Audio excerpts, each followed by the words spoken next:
Hello friends. तो आज हम लोग विनय के पद जो कि गोस्वामी तुलसीदास जी द्वारा इस पद का रचना किया गया है और इस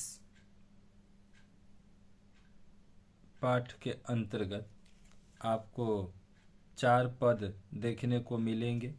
इन चारों पदों का जो सारांश है उस सारांश का चर्चा आज हम लोग इस वीडियो में करने वाले। तो आप सभी छात्र छात्राओं से अनुरोध है कि अगर वे हमारे इस चैनल पर अगर फर्स्ट टाइम आए हैं तो चैनल को प्लीज़ सब्सक्राइब कर लीजिएगा और साथ ही साथ बेल आइकन का जो बटन होता है उसको प्रेस कर दीजिए, जिससे कि कोई भी नोटिफिकेशन आप तक यथाशीघ्र पहुंच सके और आप उसका लाभ उठा सकें। वीडियो अच्छा लगे तो अपने दोस्तों में शेयर कर दीजिएगा, जिससे कि वह भी इस वीडियो का लाभ उठा सके। चलिए देखते हैं। तो पाठ का सारांश के अंतर्गत पहला जो पद है, इस पहले पद में जो कवि हैं गोस्वामी तुलसीदास जी अपने आप को और समस्त जीवों का ज्ञानी बताते हैं, खुद को और समस्त जीव को अज्ञानी बताते हैं और कहते हैं कि जो प्राणी है ना, वह अज्ञानता बस क्या करता है, थोड़ा सा क्षणिक सुख प्राप्ति के लिए इधर उधर भागता फिरता है कि कहाँ से सुख मिले, और इस क्रम में क्या करता है, वह खुद अपना ही नुकसान कर लेता है। उदाहरण के लिए उन्होंने एक पक्षी का उदाहरण दिया है जिसका नाम है चातक, और ये चातक पक्षी जल की खोज में इधर उधर घूमता फिरता है। तभी उसको क्या होता है कि एक धुएं का गुबार दिखाई देता है और उस गुबार को क्या समझ लेता है कि बादल समझ लेता है, यही तो बादल है, यहीं से तो जल की प्राप्ति हो।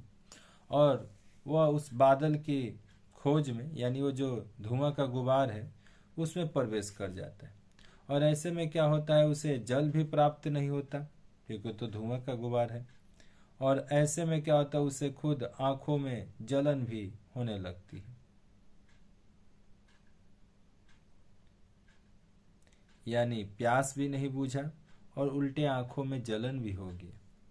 उसी तरह उन्होंने एक दूसरा उदाहरण भी दिया है कि एक मूर्खबाज है जो ईश्वर भक्ति को छोड़कर शिकार की चाह में, और वह खुद ही एक प्रतिबिंब पर, यानी एक प्रतिबिंब है, और उस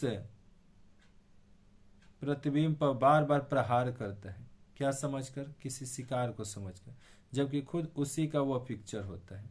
वो जो ऐनक होता है शीशा, उस पर उसी का मतलब पिक्चर दिखलाई देता है, और उसको अपना शिकार समझकर बार बार उस पर प्रहार करता है, और उस प्रहार में क्या होता है, उसे शिकार भी नहीं मिलता, भोजन भी नहीं मिलता, और बदले में चोंच भी टूट जाती है। तो उसी प्रकार मनुष्य भी क्या होता है कि अज्ञानता बस थोड़े से सुख की प्राप्ति में ईश्वर की भक्ति को छोड़कर अन्य विषयों की आसक्ति की ओर करते हुए अपनी हानि करता है। यानी मनुष्य का भी तो वही हाल है, यानी थोड़े से सुख की प्राप्ति के लिए ईश्वर की भक्ति छोड़ दिया और अन्य विषय वस्तु जो होते हैं उसके तरफ लग जाता है, और ऐसे में क्या होता है, खुद अपना ही नुकसान कर बैठता है। अतः हे प्रभु, आप अज्ञानता को दूर करें और अपने शरण में ले लें। यही गोस्वामी तुलसीदास जी ने प्रथम पद में ईश्वर से विनती की है। दूसरा पद में यही सार निकलता है कि हमें बिना समझे बूझे यत्न करने से सिद्धि प्राप्त नहीं होगी, यानी कोई भी कार्य करने से पहले उसे सोचना समझना होगा, तभी जाकर आपको सिद्धि प्राप्त हो सकती है, अभिसिद्धि। उदाहरण के लिए आपको मन को शुद्ध करना है, मन एक आंतरिक अंदर वाला, तो आपको मन को शुद्ध करना है। मन को शुद्ध करने के उपाय को छोड़कर अगर आप लगे तन को शुद्ध करने के उपाय पर लगे तो मन कहाँ से शुद्ध होगा। आपको मन शुद्ध करना है और लगे आप शरीर पर एकदम साबुन रगड़ने, तो इससे आपका शरीर साफ हो सकता है, ना कि मन। कहने का मतलब है कि अगर आपको गेहूं चाहिए तो जो बोकर गेहूं कहाँ से मिलेगा। अतः संसार से अगर आप निस्तार पाना चाहते हैं तो निस्तार पाने के लिए आपको ज्ञान की आवश्यकता है, और ज्ञान तभी होगा, ज्ञान तभी प्राप्त होगा जब मन निर्मल होगा। अमन, ठीक, यानी अमन तभी निर्मल होगा जब ईश्वर की भक्ति कीजिएगा। अतः मन कैसे शुद्ध होगा, अब इसका उपाय भगवान की कृपा से हो सकता है।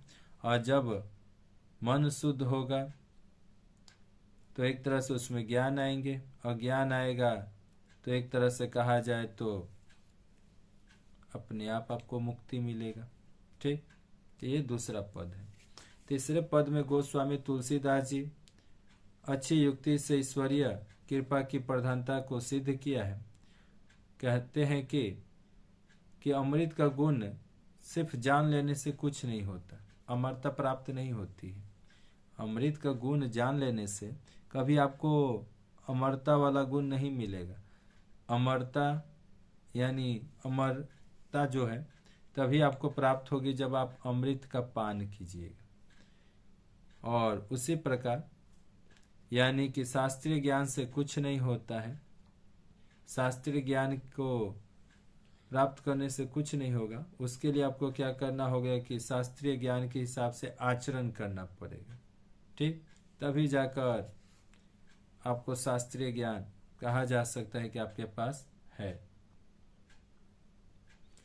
आत्मज्ञान और विषय त्याग को भी माया नाश का साधन कहा गया है। यानी ये जो आत्मज्ञान होता है ना अंदर में, वो आत्मज्ञान विषय त्याग और माया का नाश का कारण माना गया है। परंतु भगवान कृपा से निसंशय स्थान दिया गया है, जिसके प्रभाव से आत्मज्ञान अन्यास सिद्ध हो सकता है। चौथे पद में गोस्वामी तुलसीदास जी ने अपने जीवन क्रम को संतों के समान बनाने को कहे कि हे भगवान, हमारा जो जीवन है वो संतों के समान बना दीजिए। और संत का स्वभाव कैसा होता है? संतोषी, जितना मिले उतने में संतोष। ठीक, और दूसरों का हित चाहने वाला। ठीक, अब आज के युग में तो सब कोई अपना ही चाहता है, यानी दूसरों का हित चाहने वाला, संतोषी, और क्रोध पर सबसे बड़ी बात की विजय प्राप्त करने वाला। ठीक, तो ऐसे मतलब ऐसा जो जीवन होता है वो संतों का होता है, जो क्रोध पर विजय प्राप्त कर लेते हैं, जो संतोषी स्वभाव के होते हैं, दूसरों का हित चाहते हैं। और ऐसे मतलब कहा जाए तो गोस्वामी तुलसीदास जी ऐसे जीवन का याचना करते हैं और सुख दुख को समझ ग्रहण करने वाला जीवन भी प्रदान करने की कामना करते हैं। तो ये था हमारा इस पद में जो पहला पद है, मतलब विनय का पद का ये चौथा पद में आपको ये सारांश प्राप्त होता है। ठीक, तो इस वीडियो में इतना ही। फिर मिलते हैं किसी नए वीडियो में एक नए टॉपिक के साथ। तब तक के लिए जय हिंद, जय भारत, वंदे मातरम। तो ये वीडियो अच्छा लगा तो अपने दोस्तों में शेयर कीजिए और कमेंट कीजिए कि अगला वीडियो किस सब्जेक्ट का और किस टॉपिक पर आप देखना चाहते हैं।